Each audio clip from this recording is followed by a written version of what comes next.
باسط نبوی سے 5 سال قبل جب آپ صلی اللہ علیہ وسلم کی عمر شریف 35 سال کی تھی، قریش نے خانہ کعبہ کی تعمیر کا فیصلہ کیا۔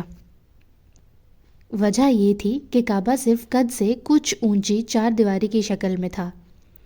حضرت اسماعیل علیہ السلام کے زمانے سے ہی اس کی بلندی 9 ہاتھ تھی اور اس پر چھت نہ تھی۔ اس کیفیت کا فائدہ اٹھاتے ہوئے کچھ چوروں نے اس کے اندر رکھا ہوا خزانہ چرا لیا تھا۔ اس کے علاوہ اس کی تعمیر پر ایک طویل زمانہ گزر چکا تھا۔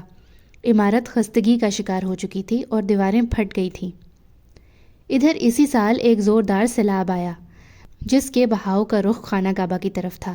اس کے نتیجہ میں خانہ کعبہ کسی بھی لمحے ڈھہ سکتا تھا۔ نشیب میں ہونے کی وجہ سے بارش کا تمام پانی اندر بھر جاتا تھا، اس لیے قریش کو اس کی تعمیر کا از سر نو خیال پیدا ہوا۔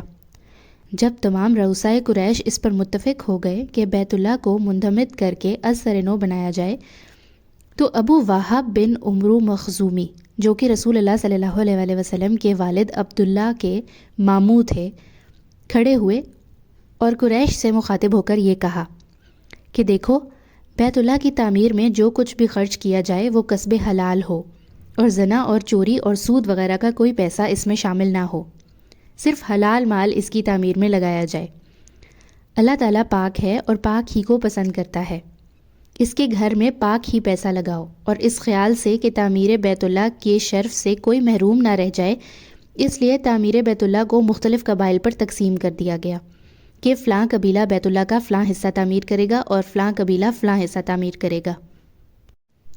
دروازے کی جانب بنی عبد مناف اور بنی زہرہ کے حصے میں آئی، اور حجر اسود اور رکن یمانی کا درمیانی حصہ بنی مخزوم اور دیگر قبائل قریش کے حصے میں آیا، اور بیت اللہ کی پشت بنی جمع اور بنی سہم کے حصے میں آئی، اور حتیم بنی عبدالدار بن کسا اور ابن اسد اور بنی عدی کے حصے میں آیا۔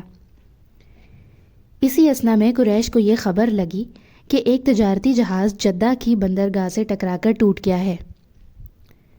ولید بن مغیرہ سنتے ہی جدہ پہنچا اور اس کے تختے خانہ کعبہ کی چھت کے لیے حاصل کر لیے۔ اس جہاز میں ایک رومی معمار بھی تھا جس کا نام باقوم تھا۔ ولید نے تعمیر بیت اللہ کے لیے اس کو بھی ساتھ لے لیا۔ پھر باقوم اس تعمیر کا نگراں رہا۔ ان مراحل کے بعد جب قدیم عمارت کے گرانے کا وقت آیا تو کسی کی ہمت نہ ہوتی تھی کہ وہ بیت اللہ کے ڈھانے کے لیے کھڑا ہو۔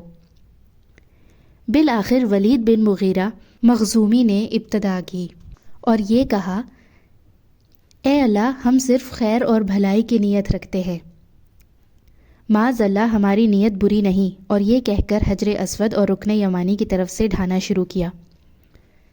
اہل مکہ نے کہا کہ رات انتظار کرو کہ ولید پر کوئی آسمانی بلا تو نازل نہیں ہوتی۔ اگر اس پر کوئی ناگہانی آفت نازل ہوئی تو ہم بیت اللہ کو پھر اصلی حالت پر بنا دیں گے، ورنہ ہم بھی ولید کے معین و مددگار ہوں گے۔ صبح ہوئی کہ ولید صحیح و سالم پھر پھاولا لے کر حرم محترم میں آ پہنچا۔ لوگوں نے سمجھ لیا کہ ہمارے اس فعل سے اللہ راضی ہے، اور سب کی ہمتیں بڑھ گئیں اور سب مل کر دل و جان سے اس کام میں شریک ہوئے۔ یہاں تک کھودا کہ حضرت ابراہیم علیہ السلام کی بنیادیں نمودار ہو گئیں۔ ایک قریشی نے جب بنیاد ابراہیم پر پھاولا جلایا تو دفعتاً تمام مکہ میں ایک سخت دھماکہ ظاہر ہوا، جس کی وجہ سے آگے کھودنے سے رک گئے اور انہی بنیادوں پر تعمیر شروع کر دی۔ تقسیم سابق کے مطابق ہر قبیلہ نے علیحدہ علیحدہ پتھر جمع کر کے تعمیر شروع کی۔